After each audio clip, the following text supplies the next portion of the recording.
season of series on controversies and consensus in orthopedics, what we need to know. This series is being conducted bi-monthly every Wednesday evening with an interesting case presentation followed by discussion in each subspecialty of orthopedics. This season is dedicated to young orthopedic surgeons having interest in each subspecialty of orthopedics with a goal of uniting skill with mastery, where the presentation is being moderated by an expert in that field. This platform is not only aimed at helping the young orthopedic surgeons to present their case and strengthen their communication skills, but also reach to a broader and more diverse audience through our OrthoTV channel, thereby increasing their visibility and exposure. This program is conducted under the chairmanship of Dr. S.S. Mohanty and Secretary Dr. Ashish Phadnis, Dr. Swapnil Keny, and myself, Dr. Deepak Gautam, and Dr. Mrinal Sharma.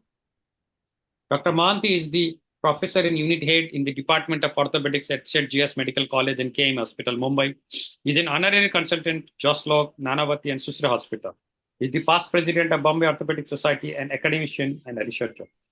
Today, we have three brilliant young orthopedic surgeons, one each in arthroplasty, arthroscopy, and bone tumor, with an expert panel including our own Dr. Dhanasekara Raja, Professor Ashish Kumar Srivastava, and Dr. Mishil Parikh.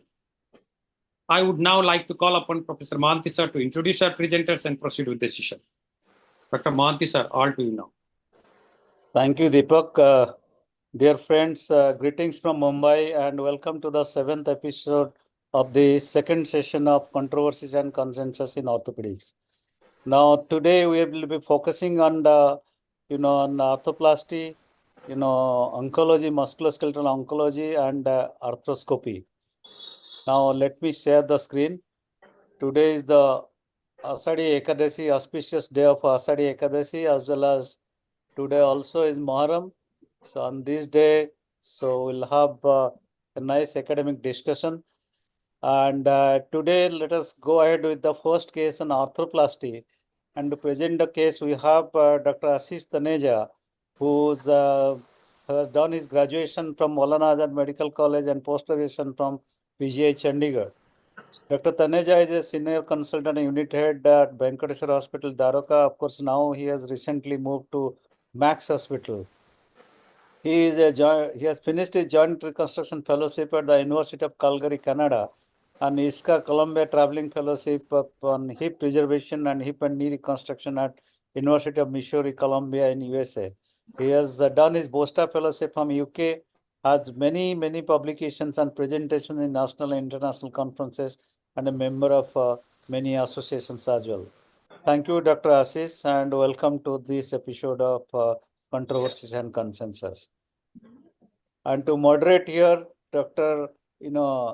Dhanasekara Raja, my very good friend from senior consultant joint replacement from Ganga Hospital, Coimbatore is there.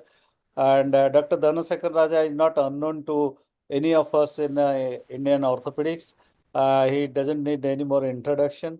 And thank you, Dr. Dhanasekara, for your time today to join as an expert panel. Now, without wasting any time, now I move on and invite Dr. Ashish to share his screen and present the first case. Thank you, sir. Thank you for the kind words. So I will start with my presentation.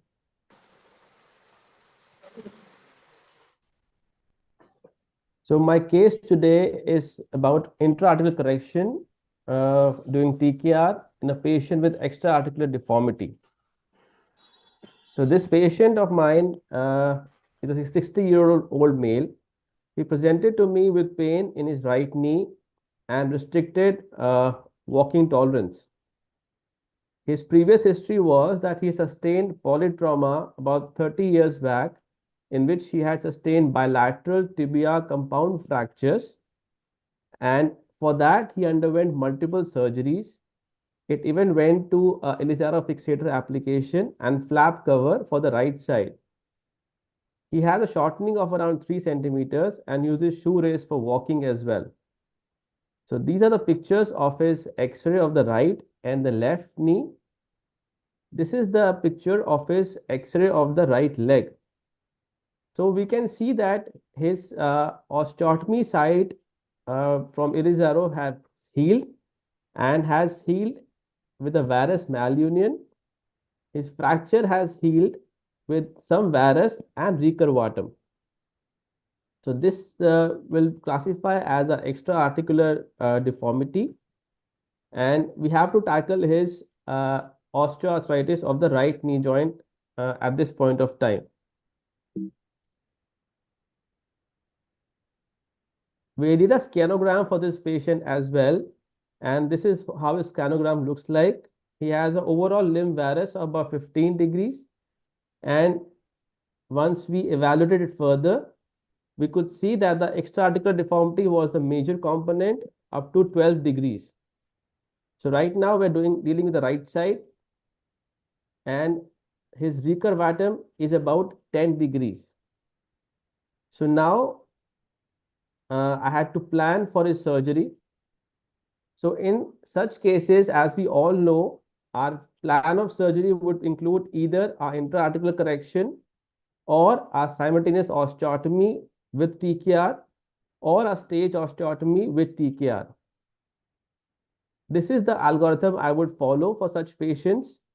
If the patient is less than 50 years with mild OA, he would need a realignment osteotomy. For small extra-articular deformities, I would do an intra-articular correction. For large extra-articular deformity, which is simple and uniapical, I would do a simultaneous osteotomy with TKR. And if it's a complex extra-articular multi-apical deformity, I would prefer to do a staged osteotomy with TKR followed by the osteotomy once the osteotomy heals. So there are papers who would agree with my algorithm, and they say that intra-articular compensatory correction can usually be achieved with TKA if the extra-articular deformity is less than 20 degrees in the coronal plane on the femoral side and even less than 30 degrees on the tibial side when the cora is located outside the metaphyseal region. So our case is well aligned to this indication of doing a intra-articular correction for this patient. This is a simple technique of planning your extra-articular deformities. As we all know, we would draw a mechanical axis of femur and see that our perpendicular distal femur cut, where does it end? If the cut ends within the insertion of femoral epicondyle, within the insertion of collateral ligaments, then we can do an intra-articular correction. If our distal femur cut is going beyond the collateral ligament insertion, then it needs a osteotomy. For the tibial side, we draw our mechanical axis, and if the axis exits within the tibial plateau, then this patient will be amenable to a intra-articular correction.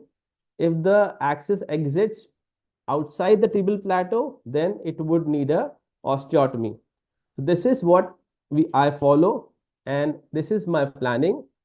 In the planning, our mechanical axis was within the tibial plateau, exiting slightly lateral to the lateral tibial spine. So we planned our tibial resection.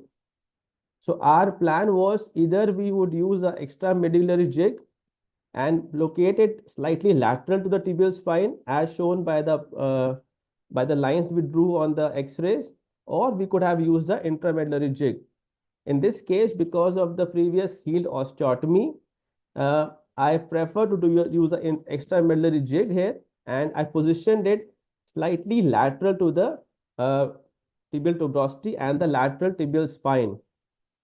I made sure that I don't resect too much, and I should not be attempting to take all the defect into my cut. So I resected conservatively first to get the right tibial cut resection, and I was prepared to use a bone graft or a cement or an augment if needed. So this was my plan. On the femur side, it would have been a usual situation with usual cuts. So this is what I achieved from this surgery. I could align and balance the knee well, and the ligaments were well balanced, and I could achieve a good alignment, which was corroborated by use of alignment guides. So this is the post-op X-ray, and this is the overall limb alignment using a scanogram, which shows a reasonable restoration of the alignment of the leg. So this is my case. I'll be happy to take questions and start the discussion. Thank you. Thank you, Dr. Ashish. That was a fantastic case, and you have really elaborated the stepwise that in what case, what kind of malunion and what kind of deformity, what you are going to do. My question is now that what did you, there was a recurvatum deformity, no, as well? Yes, yes. Did you do anything to the recurvatum? It was very less. It was just 10 degrees of recurvatum. So I didn't feel the need to address the recurvatum in that case. Did you give little more tibial slope or something like that? Slightly more. Okay. So you should know Dr. Mohanty has published a paper on metaphyseal angulation and posterior tibial slope. So he's asking that specifically because you have a recurvatum. How did you adjust the slope? What did you aim for, and what was the slope you got? It was a 10-degree recurvatum. If we increase the slope by probably by 3 to 4 degrees, that would have been enough to manage this recurvatum. This is what I believe. Okay. I don't have the right exact Did you- metrics. Ashish, did you distalize the femur? Means did you cut the distal femur less? No, I was just focused on cutting my tibial cut conservatively because I didn't want to take the whole defect into the cut and go step by step. So I could get a good balance by a standard femur cut itself. So I didn't have to go or do anything to the femur cut. Can you go back to the X-rays? Yes, please. I'll do that. Do you have a lateral view? Yeah, there was an actually. Let's So come to the lateral. The slope is probably a standard 3 degree, 4 degree slope, so not It's much. very healthy slope, I think. It's done well. And you did a CR for this? It's a PS only. Yes, okay. It's not clear in that way. Regarding the tibial cut, you said you have taken a minimal cut. What is that? This is the minimum poly, right? It's a 9 poly, yes. This is a max knee, no, freedom knee. Max. Yes, max freedom, yes. Yeah. I think your slope of the tibia did the job for Job, managing the recurvatum actually. Exactly. Because Yeah. actually, even if you draw those lines, the recurvatum line and this tibial keel line, they are parallel to each other. Yeah. If you draw a line along the keel, Yeah, I got it. Something like this. my question is different. What are you planning for the left knee? Left knee will be simpler actually. Left knee may this similar to this. In this case, even there is no the varus not big enough in this case. It's more of a parallel malunion. So Okay. this would be much simpler than the right side here. Dr. Mrinal, what will you do for the left side? I think we can get an intra-articular correction. It should not be a problem. Because according to Wang's principle, the core, the anatomical axis is passing through the joint, so it should not be a problem at all. Let us generate some discussion about, suppose this patient, right knee, the angulation would have been, it was not acceptable to do a intra-articular correction. Suppose at two places, there will be two cora, in the proximal malunion side as well as the distal malunion side. What one would do? So it depends whether it is a compensatory or whether it is additive deformity. It's a varus deformity both sides. It's not compensated. That means one side varus, one side valgus. Keeping the mechanical alignment, neutral. No, not that kind of deformity. Okay, so then obviously you will need the correction at the cora, do osteotomy, and if it is near the joint, then you can probably use the same sitting. You can do a total knee with a long stem. If it is in the diaphyseal region, you should do a two-stage ideally with the correction first, let it heal, and then do a total knee replacement. Problem will be the synostosis. Pardon? Problem. That upper tibia fibula synostosis. Synostosis. Telling. You Yeah. Yeah. Then you have You to will have to exercise. excise that part. Done. Done. What is your take on You are this? asking about the right knee, sir? Yeah, Yeah.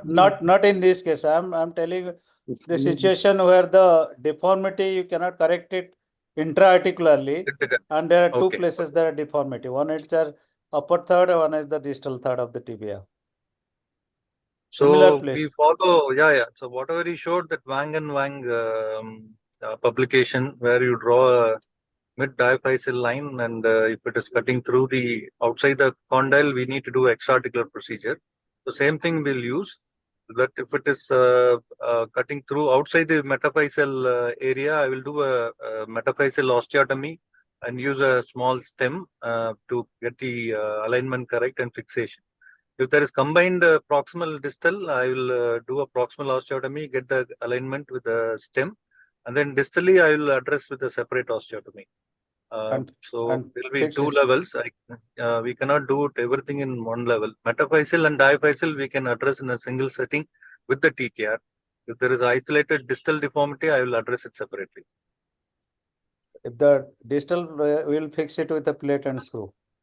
Yes, in all these cases, if it is previous small union, I'll do a fibular osteotomy, remove 1 centimeter of the fibula, a little bit far away from the tibial planned osteotomy. That will allow us to correct the deformity. Okay.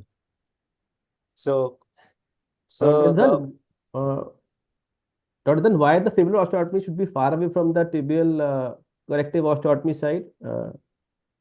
Because it will, if you do it in the same site, the skin necrosis chances are there, because Okay. in between skin bridge will be very small. Right.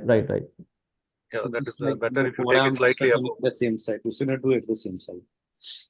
Same level. but is it that the same size fibula osteotomy leads to a better correction?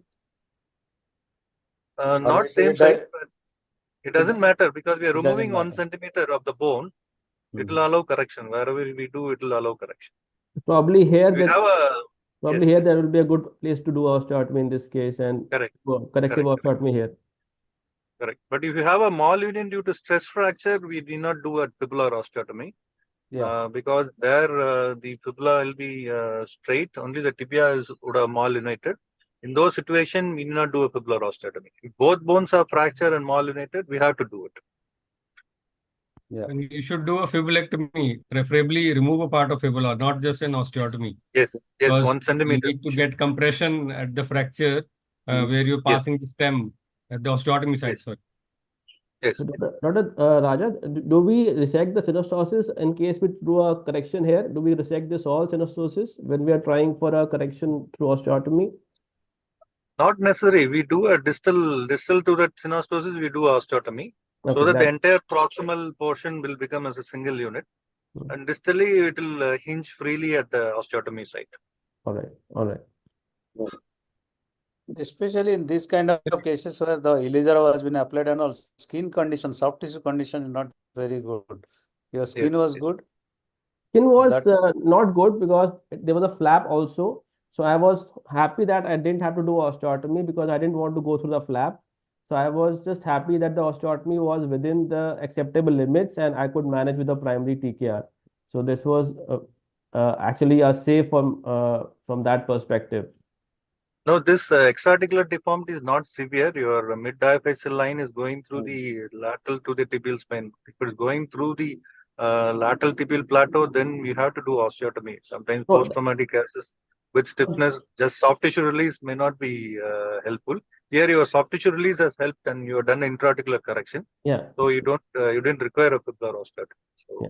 No, that's what I'm saying. That his condition, the skin condition was not amenable to doing surgery there.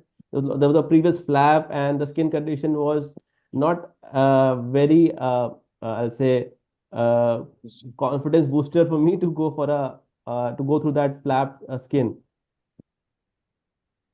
You are telling about the knee or the fibula? I'm telling about the skin condition, that the skin condition at the osteotomy and the malunion site here was not very amenable to a surgery on that area. So I was no. thankful. This case, no. This case, if you are doing intra-articular correction, there is no role for fibular osteotomy. So you already manage your deformity intraarticularly. Yeah. So, but if you have a gross deformity, then there is no other choice. You need to do osteotomy. Yeah. This case is okay. You have followed the principles. You achieved correction with soft tissue release. Post-op outcome is good. You address the recurvatum also by reducing the slope. So it is a well done case. You have followed all the principles. So we are discussing other case where we will have a malunion with gross deformity, where you will recur osteotomy. In those cases, we have to add a fibular osteotomy. Wherever the skin condition is good, that place we can do it. Yeah. Can I ask a question Do to you have a Dr. follow-up Dhanasekara? of this patient? Yes. Yeah, so I just want to know if you have a deformity like a varus in tibia and a valgus, malunited valgus deformity in the femur. How would you calculate your correction, and where would you do the correction preferably? So we will do the valgus correction angle for the femoral side. If you have a malunited femur, we can reduce the valgus correction angle to up to 3 degrees. So we can achieve 3-4 degrees of correction for the femur in the distal femoral cut. So if that is okay, I will accept that and then address the tibia separately with either intra-articular release or osteotomy. If it is beyond that, and we have to go for an extra-articular procedure in the femoral side. So would you prefer using technology like navigation in such cases? Definitely. It's going to be useful. You can dial your valgus, varus, everything with the help of navigation or a robotic system. Definitely that will help you to do intra-articular correction, and slightly we can leave it under-corrected. But you can do it with a conventional technique also. You take the long fills, calculate your valgus correction angle for the femur, and draw the Wang and Wang principle. You draw the line perpendicular to the mechanical axis. Do your cuts, see the lateral gap, how much you have to do a soft tissue release, which more than your ability to correct by intra-articular procedure. We need to add extra-articular procedure. Whichever side is more deformed, we'll do the osteotomy that side. The other side, we'll do a slight undercorrection by component placement in slight undercorrection. Okay. Thank you. Okay. So to summarize this case, as Ashish has rightly pointed out, first thing that you should examine the patient for soft tissue, how's the skin, how is the soft tissue conditions, and whether any corrections, any corrective osteotomy would lead to soft tissue problems. You may have to discuss with your plastic surgeons because these are post-traumatic situation. Number two, you should have a good X-ray, full-length X-ray, like hip, knee, ankle together. You should have X-ray to calculate the mechanical axis. You should have a lateral view to look for any sagittal plane deformities, and the corrections whatever he has planning, he has shown. You need to follow that intra-articular, extra-articular, single level, double level, and we have discussed about that how much corrections are needed in what type of deformity, and then you have to execute this thing properly. And if you have a navigation or robot, that is very extremely useful in this extra-articular deformities. Thank you, Ashish. Thank you, Dhanasekara, for joining today. And now let us move to the next case. Ashish, would you mind Thank you, sir. stop sharing the screen? So let us move to the next case, which is related to orthopedic oncology. And we have with us Dr. Vivek Verma today, who is Associate Director and Head of Orthopaedics, Musculoskeletal Oncology and Reconstructive Surgery at Mark's Super Specialty Hospital at Vaishali and Pratapganj, Delhi. He has done his fellowship on complex trauma and arthroplasty from Germany and orthopedic oncology from Tata Memorial Hospital, Mumbai. He has more than 15 years of experience in musculoskeletal tumors. His interest is in limb salvage, metastasis, expandable implant, 3D implant jigs, computer navigation, and minimal invasive surgical technique. Thank you, Dr. Vivek, joining today, and welcome to the show. Thank you, sir. And we have welcome. And we have in the expert panel Dr. Mishil Parikh, who is a consultant musculoskeletal oncologist in Mumbai. He was trained at Tata Memorial Hospital, for more than 3 years, And when he finished training, he was the youngest musculoskeletal oncologist in India. After completing his fellowship in University of Florida, United States, then in practicing malignant and benign bone tumors, musculoskeletal oncology, as well as skeletal metastasis. His interest revolves around limb salvage techniques, megaprosthesis, and biological methods. He has completed more than 1,500 surgeries over the last 7 years. He is honorary at multiple medical colleges, editor and reviewer of many journals, and founder trustee of Sarcoma Foundation, Education Foundation, a non-profit organization. Thank you, Dr. Mishil Parikh, for joining today and devoting your time towards academics. Now let me stop sharing. Welcome.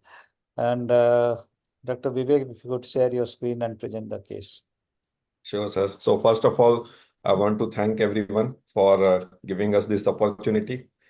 And the topic is actually quite close to my heart, the orthopedic oncology. And I was surprised when I saw Dr. Mishil name there because we shared some time together when I was in Tata Cancer Hospital. So just to confirm, sir, my slide is visible? Yeah. Is it showing some overlap of picture, or this is fine, sir? Because I can, on my screen, I can see you all pictures. Yeah, I think it's okay. It's okay, sir. Okay, sir. Yeah. So being orthopedic surgeon first, I was trained for almost 7 years. I worked in trauma joint replacement. And then because of my curiosity and constantly seeing the failures where I was working, I decided that I need to learn something more. And then I moved to TMH Mumbai, where I had the privilege of meeting many of you seniors there. And we used to have, I think, weekly classes also at KEM or other places where we would discuss these things. So if I talk about the main controversies which goes around in bone tumors, if I have to just summarize. So number one controversy I feel, which is whether should we go for a FNAC or biopsy for the diagnosis. And how much ever we emphasize on it, still, I think all the orthopedic oncologists will believe that you always get the cases where patients come with an FNAC. So we will sort this out. Now, second controversy, whether the biopsy should be done by orthopedic surgeon or it should be done by sarcoma specialist. In fact, last year in Delhi Orthopaedic Association annual conference, we kept a special debate on this between Dr. Lalit Mani and Professor Ajay Puri.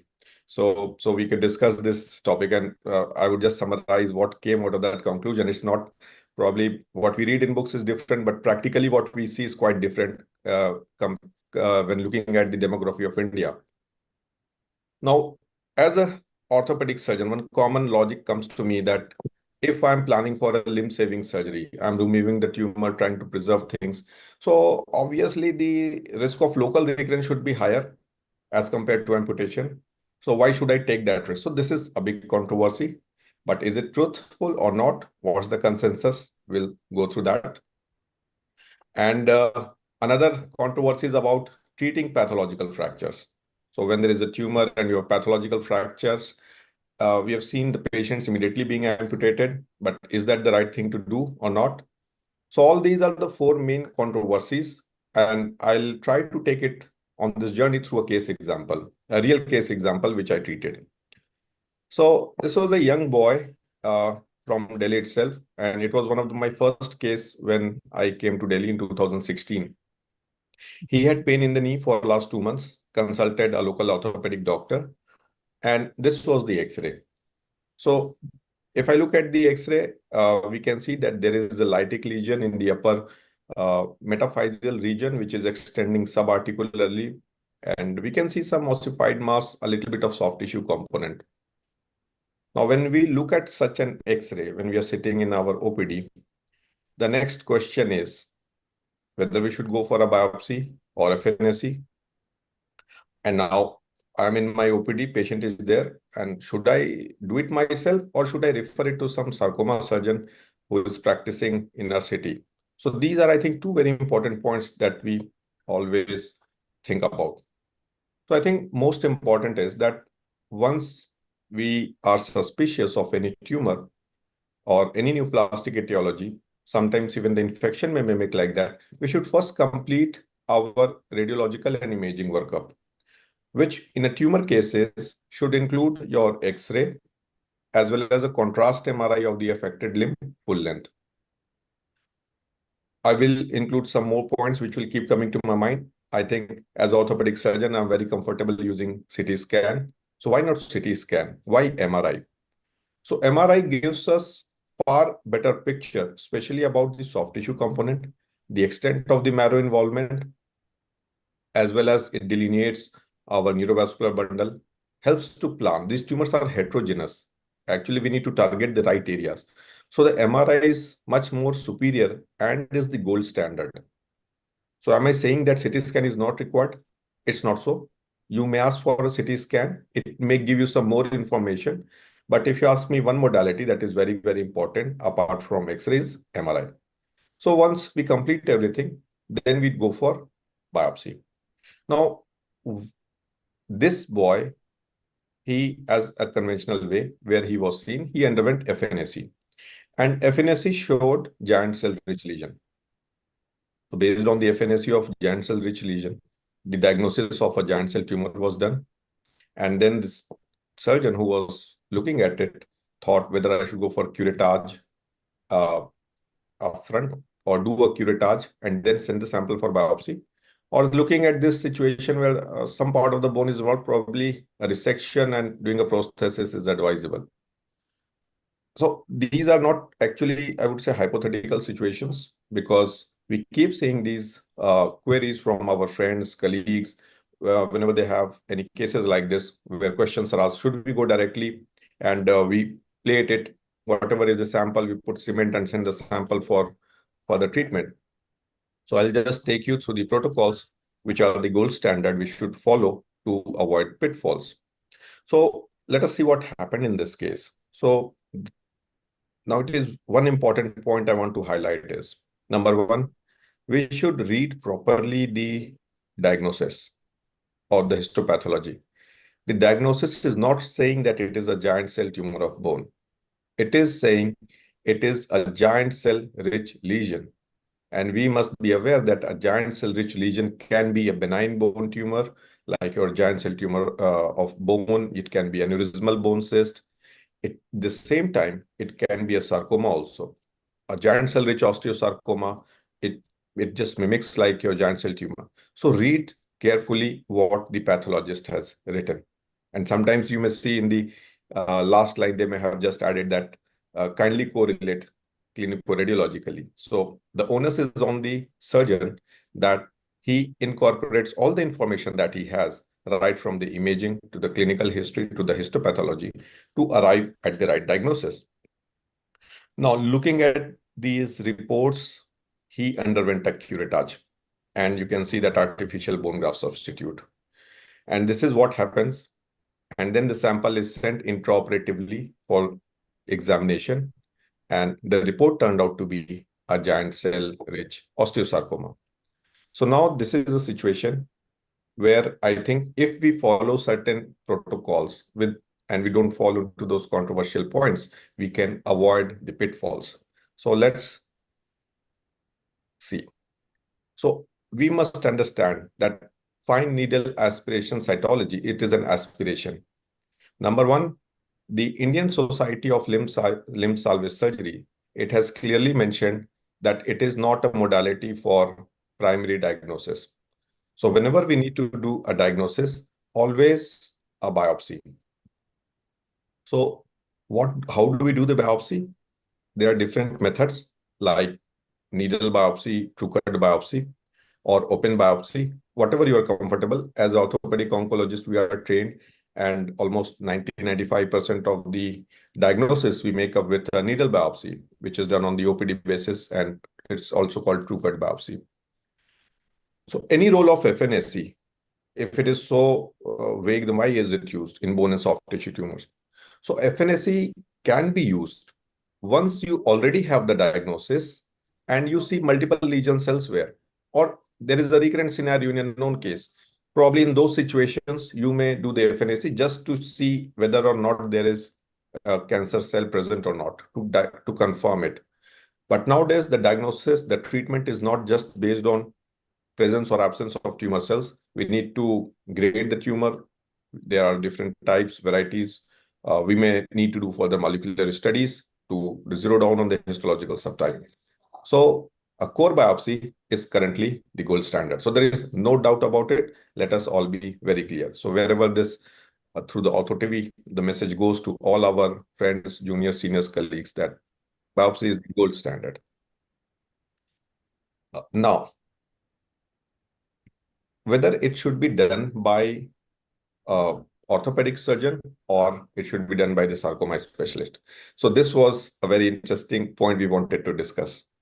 So as such, of course, when we read books, it is always said that the biopsy should ideally be done by the surgeon who's going to operate the final team. That is very well true. But in our country, now I'm just going back to the debate which took place between one of the founding orthopedic oncologist of India, Dr. Puri, and one of the very senior orthopedic surgeon of MAMC, Professor Lalit Mani. So challenges in Indian population is we have such a huge population and the number of orthopedic oncologists are so less. Then how do we deal with it? Of course, the person who is orthopedic surgeon should do the biopsy. Otherwise, if we keep sending them or they have a long waiting list, the patients will keep getting suffered. They will have to travel a long distance to go to the sarcoma centers. Even today, we don't have some cities and some states do not have orthopedic oncologist. So of course, the literature may say that it has to be sent, but the consensus then was, if you are quite comfortable, if you have seen or trained, which is very much possible nowadays because of the availability of the material on YouTube or through your friends, you go ahead. In case you are in touch with any of your colleagues, you can just share the images and see what does it look like, what is the best site to go for the biopsy. And if you think it is a sarcoma, if the radiology, imaging, or the history suggests, then it's better that you refer it directly to the main person who is going to do that. If it is not possible because of poor affordability of the patient, they cannot travel, you do it in consensus after discussion with any orthopedic oncologist or his team. So I think this point was also clear, where we need to adapt to our Indian scenario rather than just following protocols which are laid at well-developed centers where they have a good referral system where the patients, what type of patients should go there. Now, these protocols are why they refer is because the outcomes definitely varies. So this was one of the classical paper which analyzed the outcomes when it is done at non-oncology centers. So many a times there was error in diagnosis. Sometimes your pathologists are not well trained to diagnose it. If you're not well versed in taking the biopsy, like suppose there is a cystic cavity, you do the biopsy, you take in Jamshedi needle, you may just find hemorrhage unless you go and scrape the walls and take out get the correct representative tissue. There may be heterogeneous mass. We need to target the right areas so that your biopsy is representative. Otherwise, you may see necrosis. And your pathologist always feel that you are not giving them the right sample. And we may be blaming our pathologist that what the hell they're doing. They're not telling us the results. Even we are giving them so much of tissues. So picking up the right tissue is very, very important. And that comes only with proper workup, proper correct experience, and doing the procedure correctly. Many times the biopsy is done from the wrong sides also. Like I want to start operating from the medial side of the knee in a distal femur, but since the surgeon who is better acquainted on the lateral approach goes by a lateral side and takes a biopsy from there. So it changes our planning. One of the common mistakes, and I will say it is a mistake, that as a orthopedic surgeon or arthroplasty surgeon, all our incision scars that we go for arthroplasty is just anterior. We go anteriorly, the skin incision. So that has to be avoided in all the cases, whether you expect it to be a benign bone tumor or malignant bone tumor. Because your rectus attachments are directly going over the patella. And when we do the final surgery, we remove the biopsy scar. So even if it is a needle biopsy, these seedlings are contaminating. The tumor seedlings are there along the biopsy tract. So we have to remove it. So if the biopsy tract is through the rectus, we need to excise it, which is the main extensor apparatus for our knee and leads to poor functional outcomes. So where should we take it? Anteromedially or anterolaterally?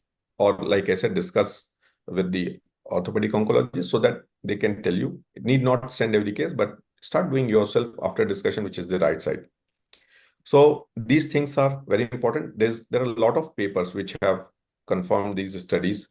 So I'm not going much into the detail. Now coming back to the case. So this boy, now he presented to me, what should we do? So some people told, since it is contaminated, you have undergone a contamination surgery, so it has to be amputation. Just go for amputation directly. He was a young boy, 16 that time, quite worried. So now the protocol is, whenever we see a sarcoma, we should never jump to the treatment. So how we should approach? So number 1 point, always diagnose the disease. Number 2, stage it. What do we mean by diagnosis and staging? Your diagnosis is based on 3 things: correlation of clinical information, all the imaging, and it should fit with your histopathological diagnosis. Staging means to know where all the tumor has spread out. And it is done with a PET CT scan. Nowadays, I follow PET CT scan, or you can do a CT thorax or bone scan to see where all it has spread. Now, after staging, then you decide it is metastatic or non-metastatic, and then you start the treatment. It is never surgery first. It depends upon histology. Osteosarcoma, we should always start with chemotherapy, osteonevings, and then we plan for surgery. So like you see, we start with neoadjuvant chemotherapy, then you plan your local treatment, which may be either limb salvage or amputation. So it depends. Nowadays, limb salvage is the standard, but if you are not getting complete margin, your margins are not going to be R0, then amputation is the choice. And then according to the histology, you complete the treatment. So quickly again, coming back to the points. Limb salvage surgery versus amputation. I think as a general orthopedic surgeon, when I used to think that common sense. I'm planning to remove the tumor from the area, and I might be compromising somewhere to preserve the limb. So obviously that would lead to a higher recurrence risk. And if there is a pathological fracture, so then is it absolute indication for amputation, or we can do something more? So let me just clarify that even after this curettage, we started the patient on chemotherapy. He responded well. And since we always plan it, after your chemotherapy, do a repeat MRI scan to see where all the tumor contamination has been. Initially, immediately after any procedure, it would be all gelatinous material here and there. But after chemotherapy, it becomes quite hard and well ossified. You can make out which area it was affected, where it was contaminated. And then we planned for a limb-saving surgery for him, because we could see that we could get a good margin. It was anteromedial incision. We can excise that fully in our surgical scar. The standard margins we take is around 3 centimeter, 2 to 3 centimeter. So the reconstruction is done with the help of megaprosthesis. So this is a proximal tibia megaprosthesis. Nowadays, we have 2 types, fixed hinge versus a rotating platform. The rotating platforms are a bit costly, but they have a better survival advantage since the shearing forces at the knee are very well dissipated. Now, these surgeries are not reconstructed just with the implant, but the soft tissue reconstruction plays a very, very important role, like you can see here. In proximal tibia, we resect the entire patellar tendon of the tibia with a margin. So we need to reconstruct this extensor apparatus. So we use the medial gastrocnemius flap, which at looking at the image, it looks that it is just to cover the implant, but it serves much higher function. We reconstruct the extensor mechanism by attaching this patellar tendon to this gastroc flap, and we convert a knee flexure into a knee extensor. This is what it looks like. This is more than 7 years around. He's doing fine. Normally, the patients are mobilized from the first post-operative day. And if we look at the various outcomes, then the various meta-analysis, they have shown that there is no difference in the local recurrence risk, either you do a limb saving versus amputation. Why is it so? It is because you do limb saving surgery in situations where you have to do it with proper, safe oncological margins. What do we mean by that? Safe oncological margins. If there is a tumor, okay, I'll just go a little bit more into simplicity. As an orthopedic surgeon, we are taught to go into neurovascular in the plane where we don't see the nerves and the vessel, into the internervous plane. Be on the bone, do the dissection, go periosteal, subperiosteal, so that you don't see the tumor, so that you don't meet our friends' vessels and nerve on that. But in oncology, you first go in the plane where you find all the vessels and nerve, you protect them, you separate them, and then you remove the tumor along with a normal surgical, safe surgical margin, which means normal anatomical tissue is covered. Now, this is a small video where I'll show you. This is the proximal tibia with a pathological fracture, where I have operated.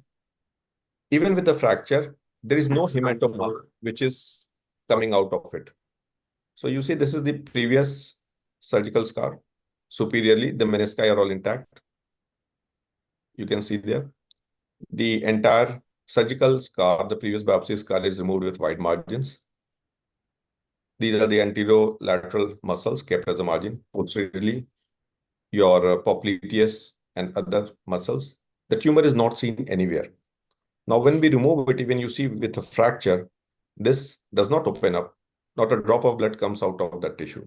So this is very, very important, because even if the drop of blood from the hematoma from the tumor site, it comes out, it can contaminate, it can cause seedling and lead to high risk of recurrence. So this is one of the principles that is called removal with safe, wide surgical margins. So the consensus is that today, pathological fracture is not an absolute indication. We can do limb-saving surgeries in such situation. If there is a pathological fracture, we should work it up first, splint the limb, start chemotherapy, and then reassess. If you can get a safe margin, go ahead with a limb salvage. If not, then probably amputation will be advised. Thank you very much.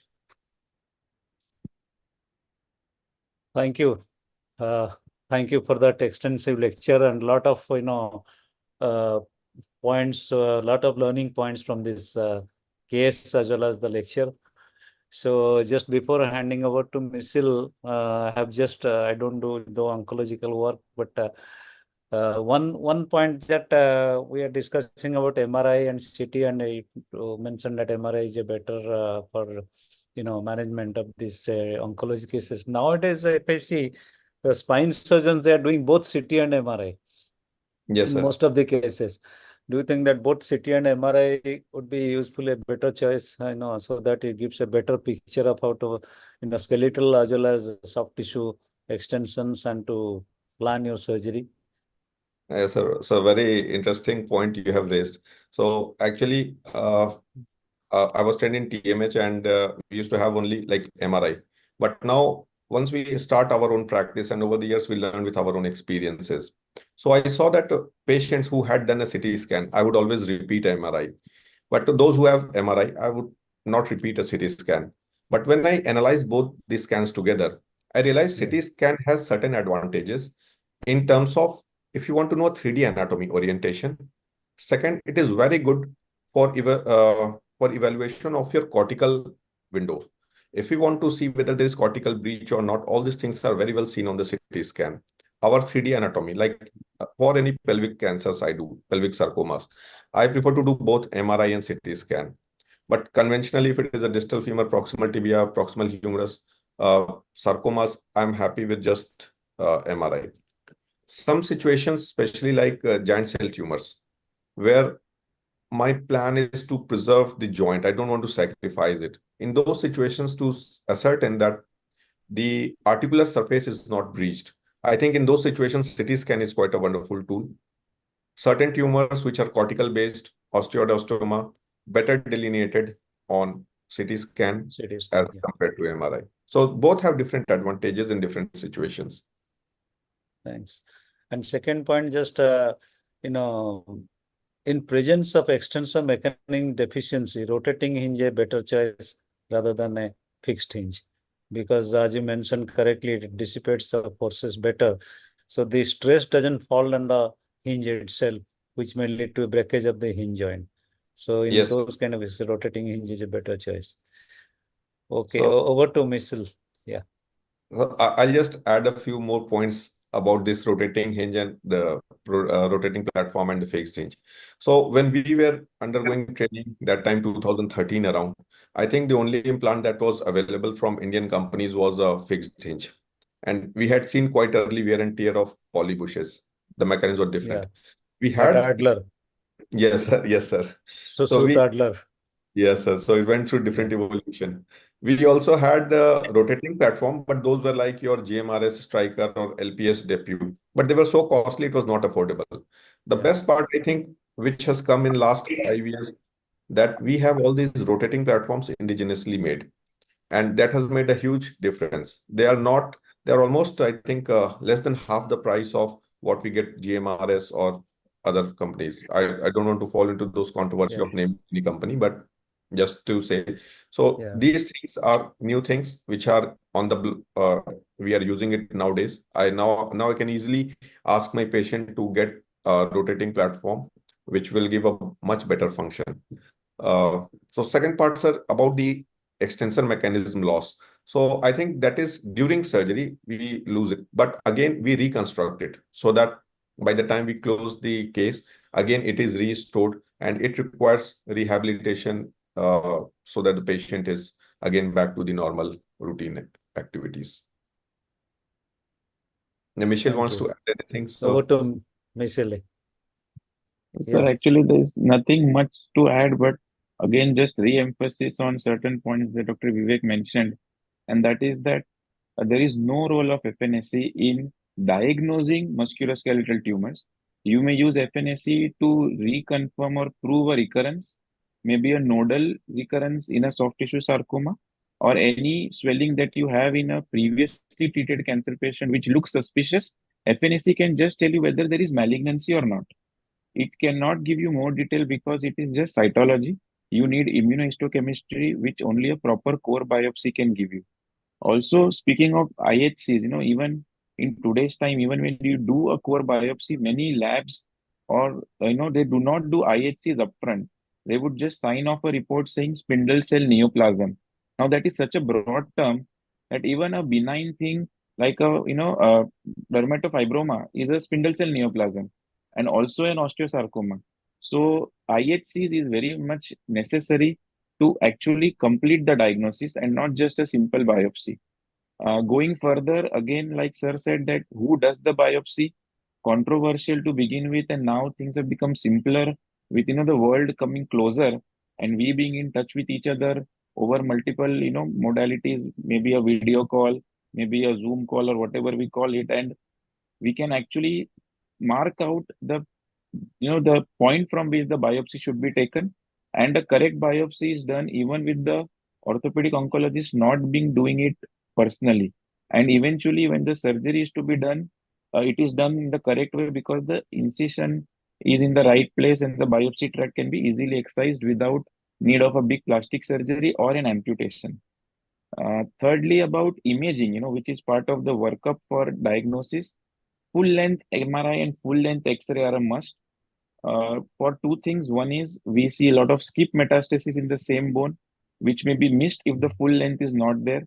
And routine practice, like how we get our patients through referral system, is that when an orthopedic surgeon is evaluating a knee pain and eventually gets a knee MRI, the radiologist will do only a knee MRI, and sometimes the distal or the proximal extent of the tumor is where the MRI cuts out, and you cannot actually know where the tumor ends.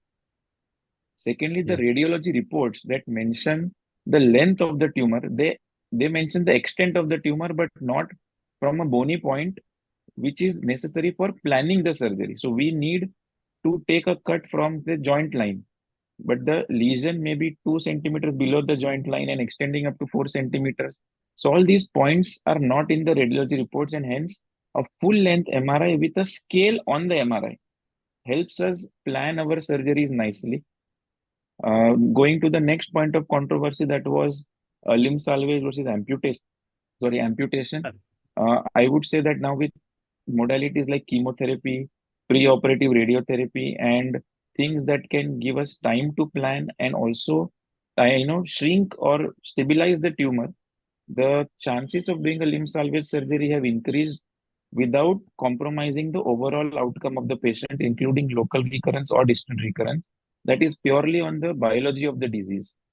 And about pathological fractures, again, like how sir said, that if you have a pathological fracture through a sarcoma who is on chemotherapy but eventually heals well without a hematoma that has been contaminated or tracking the neurovascular bundle, doing a limb salvage surgery is feasible without compromising the oncological outcomes. And eventually, considering everything about controversies and tips for the younger generation who is, learning and coming out with their own practices, we always have to believe in something which is called a safe and group practice. Involve your friends who are trained in musculoskeletal oncology right from the onset. Be open about it with the patient. You need not lose the patient, but you can definitely do things together. So the patient gets the benefit of both worlds. We as orthopedic oncosurgeons sometimes, do not concentrate on the functional outcomes like how our arthroplasty and arthroscopy surgeons do. Just as an example, say a proximal fibulectomy for a osteosarcoma of the proximal fibula, we never think about reattaching the biceps. We just think about getting a nice oncological clearance and making the patient tumor free.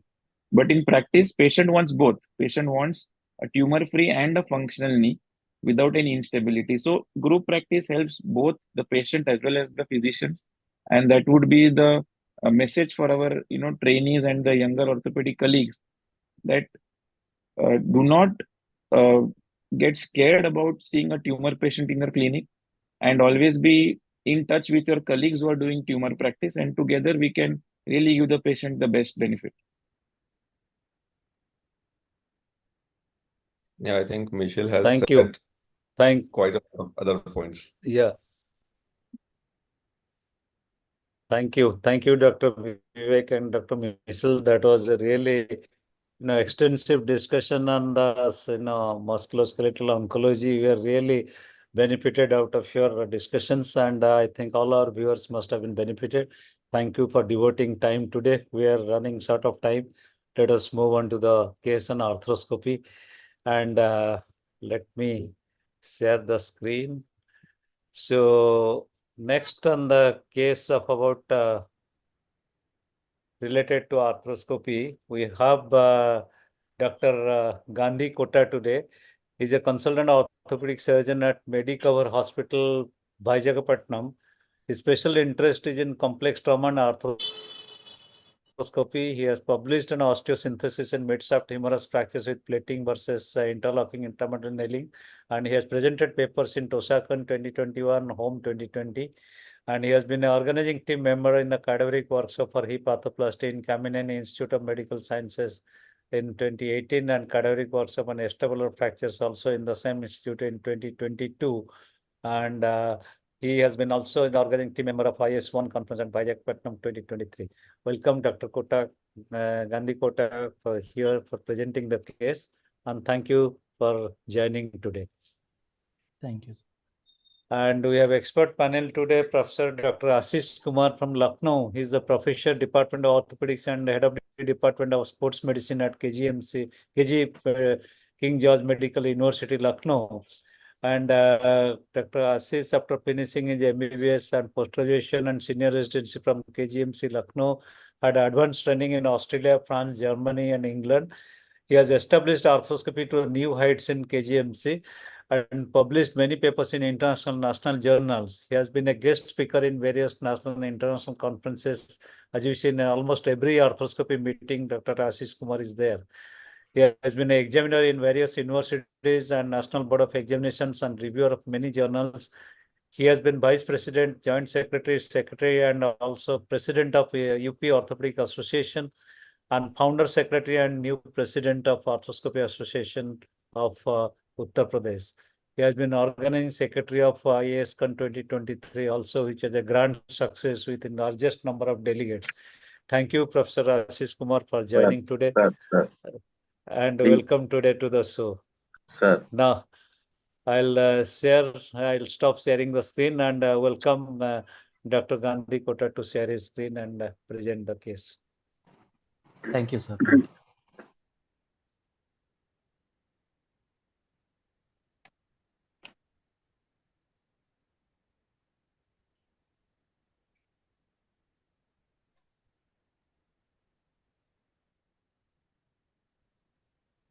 Sir, is my screen visible, sir? Yeah. Yes, sir. Thank Yeah. you, sir. Good evening, all. Sir, today my topic is about the use of ethibond in ACL reconstruction, graft preparation, and its implications. Ethibond, as we all know, is a non-absorbable, braided, and sterile surgical suture composed of polyethylene. It is routinely used in every ACL autograft preparation, and it is versatile. But we know that ethibond has some soft tissue problems like reactions in Achilles tendon repair, where it is also commonly used. However, very few arthroscopy surgeons reported problems with ethibond in ACL reconstructions post-operatively.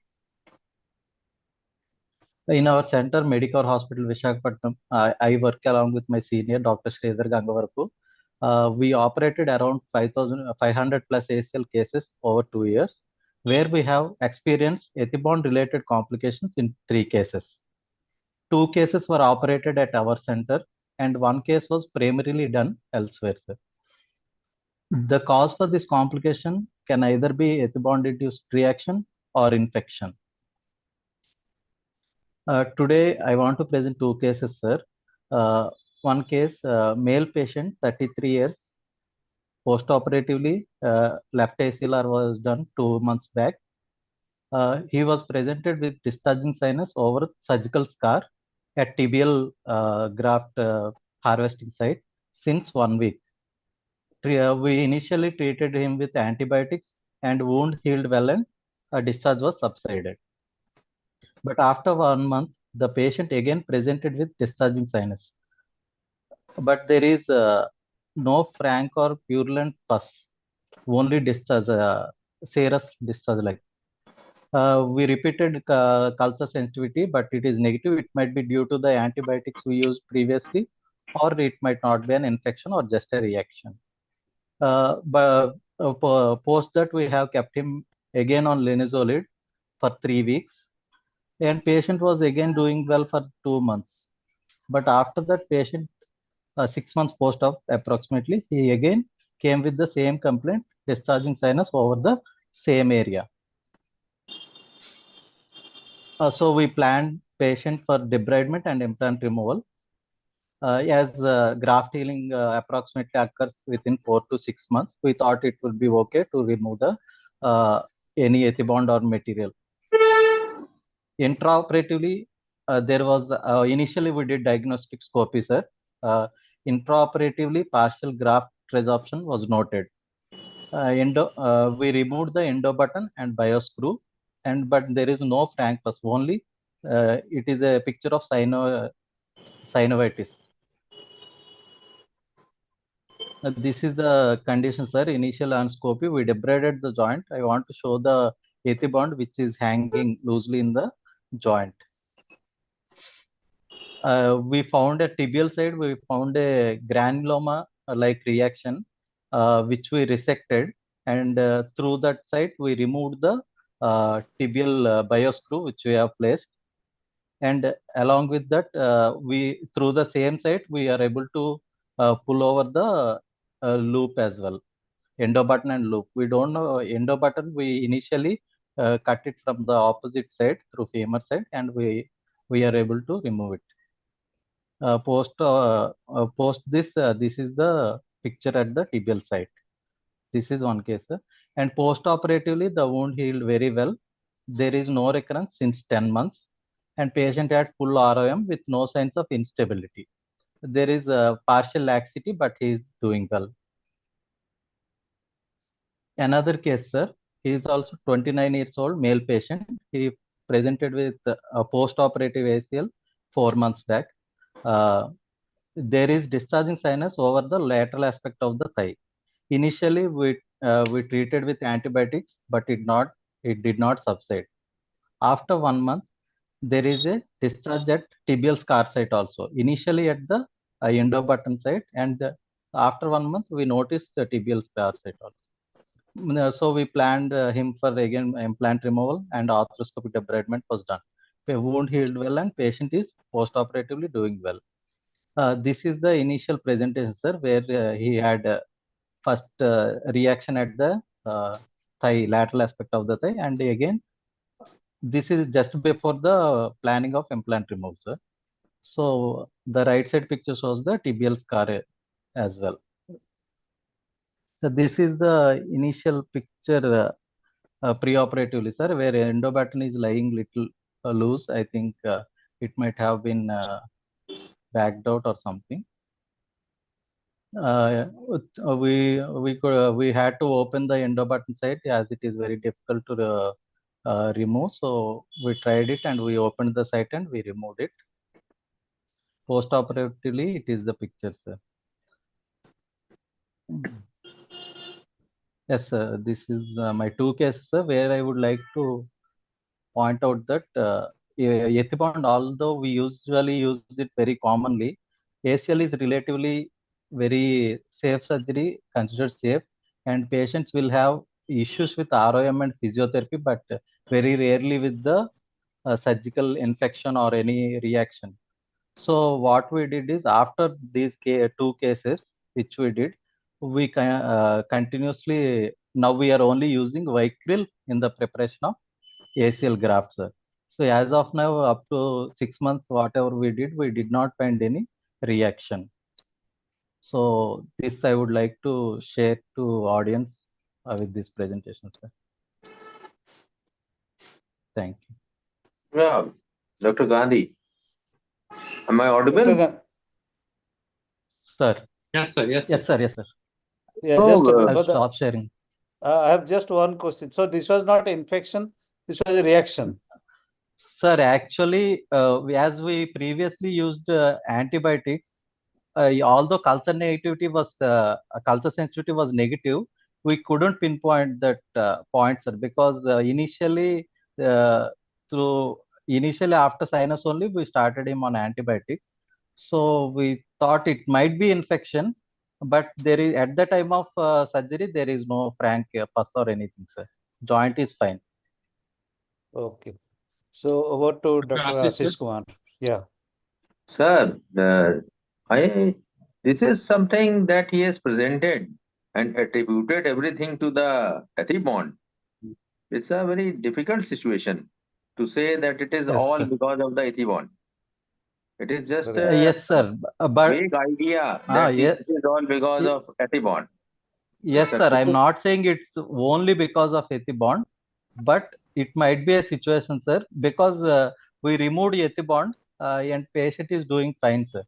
So it might be due to peak screw also, but this is Dr. what we Gandhi, observed.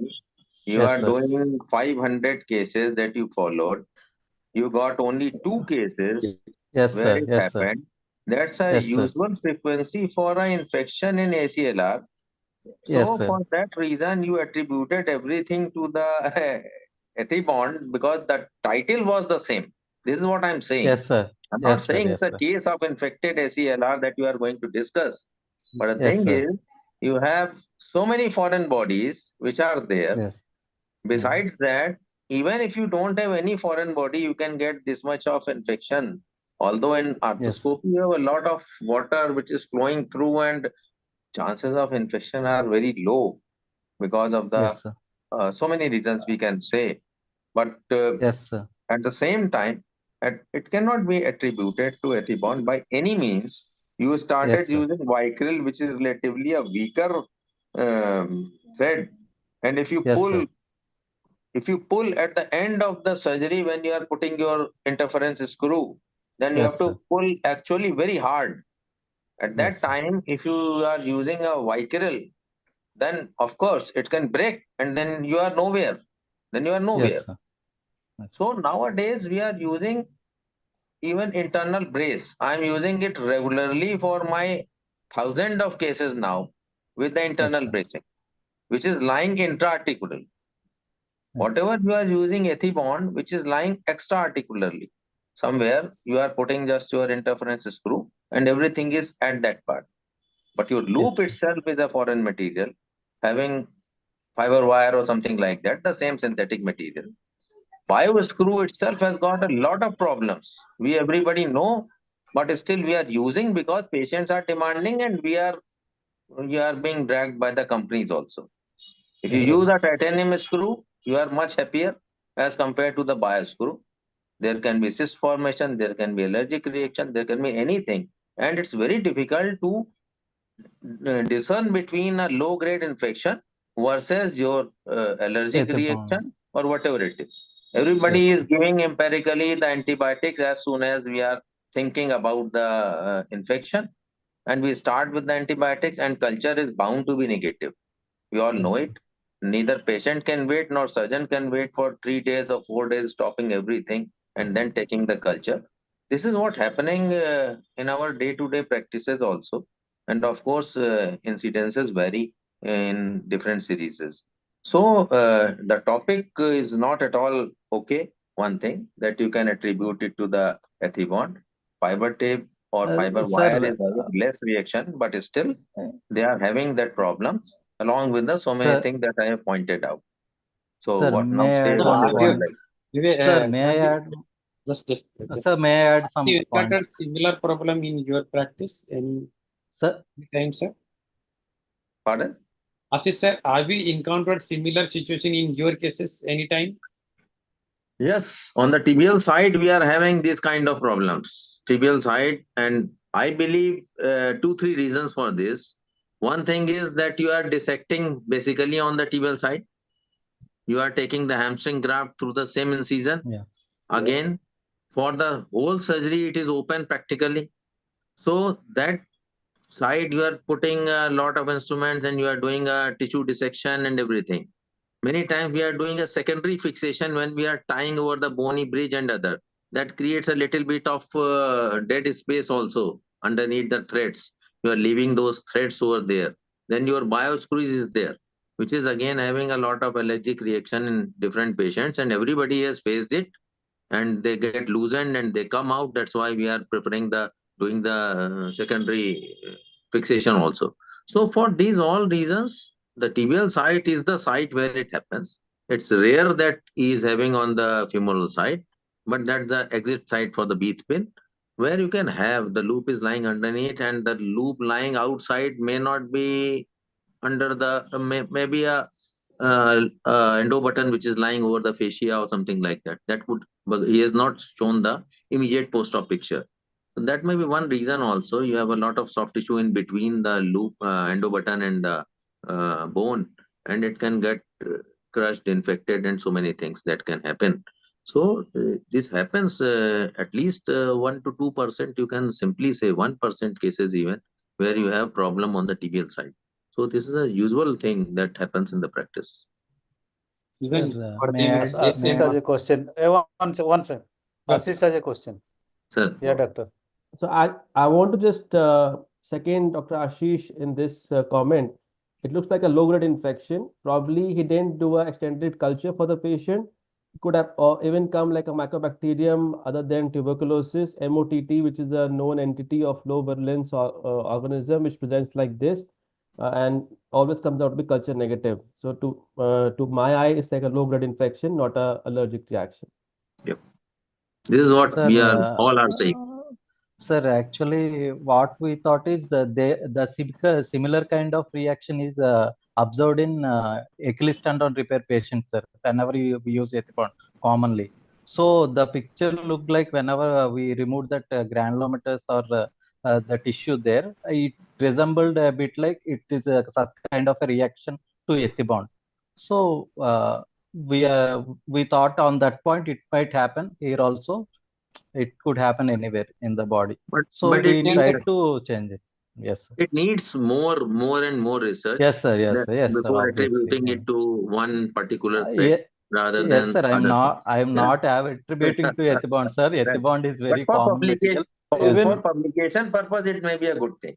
Yeah, Nothing sir. much. have sent Even a tissue for the eh, histopathology also, no? Sir, that vicryl which we are using is we use number 2, sir, and we use 4 strands of it to avoid a breakage. As sir said, while cycling, it takes a tremendous amount of load. So we used 4 strands of vicryl and we pull it tightly, sir, with number Okay, that's a good thing. 2 vicryl. So it is Doc- relatively okay, sir. Yes, sir. Dr. Gandhi, we are also seeing, Yes, this sir. kind of vicryl reaction in TKRs and THRs sometimes. In subcutaneous tissues, when you put the subcute sutures with vicryl, many times it doesn't get absorbed, and 1 or 2 places you will find, Sir. low grade infection type. And when you take out that knot, everything, and then everything heals up. Yeah, When you pull yes, out sir. that knot. That is our But experience. okay. So there is a possibility Vicryl, that it might be 1 or but 2% cases this yes, sir. might be giving some We are not reaction. absolutely not attributing to ethibond, Yeah. sir. But it is a chance where it can happen because a relatively ACL patient don't expect any complications regarding wound sites, sir. At least physiotherapy, ROM or knee ROM might decrease a bit, but they expect some better relief without any wound problem. So this is one thing we just changed our practicing with vicryl just to see, observe we are at learning stage. But these 2 cases, after taking it out, everything, is the patient is okay after the infection? Yes, sir. Yes, sir. Both patients are okay, sir. Actually, I had very little time. Otherwise, I would have presented it better, sir. But yeah, sir, they are fine, sir. They are doing fine. Okay. Whenever this kind of They are things doing fine. happen, usually And we there attribute is- it to the bioscrew many times. And Yes, sir. when we remove the bioscrew, then we remove everything, every thread that we find at the wound site. So this is what happens, and most of the times I'm saying, at times we have to put something like antibiotic beads, or now we are having nowadays Yes, sir. absorbable ones that we Stimulant. used to put there. Stimulant, yeah, stimulant. Now we have Stimulant, many stimulant. Indian Yes. companies also, so that we used to put sometime, but that's a rare situation. As you remove it, things all right. Stimulant. Okay. Nice. So nice cases. Thank you, Dr. Gandhi. Thank you, Dr. Thanks. Ashish Kumar, for your time and nice discussion. And we come to the end at almost more than 20 minutes beyond our scheduled time. So today it was a nice session involving arthroplasty, tumor and arthroscopy. Thank you, Dr. Ashish, Dr. Vivek, and Dr. Gandhi for presenting the cases. And thank you all our expert panel. Now I hand over to Dr. Mrinal Sharma to give concluding remarks. Thank you, Dr. Mohanty. I think everyone presented excellent cases, which had a good take-home message. And the program here is to highlight the controversies and then find a resolution about what can be done about these controversies. So I think it's an excellent webinar we had today. And hopefully we'll get more speakers, youngsters to present their cases in the next series. Thank you. Thank you, everyone. Over to Deepak to give vote of Thank thanks. you all. Thank you, speakers. Thank you, expert panel, Dr. Mohanty sir, Dr. Mrinal sir. Thank you for giving time this evening. Thank you, OrthoTV, for this evening. We'll be back again after 2 weeks with the new topics, new interesting things in trauma, spine, and pediatric orthopedics. Thank you all. Have a good evening. Thanks for the Thank you. opportunity. Thank sir. you. Thank you. Thank you for having me. Thank you. Right. Bye. Good night. Good night. Good night, sir. Good night. Maharshi, you can stop the live streaming.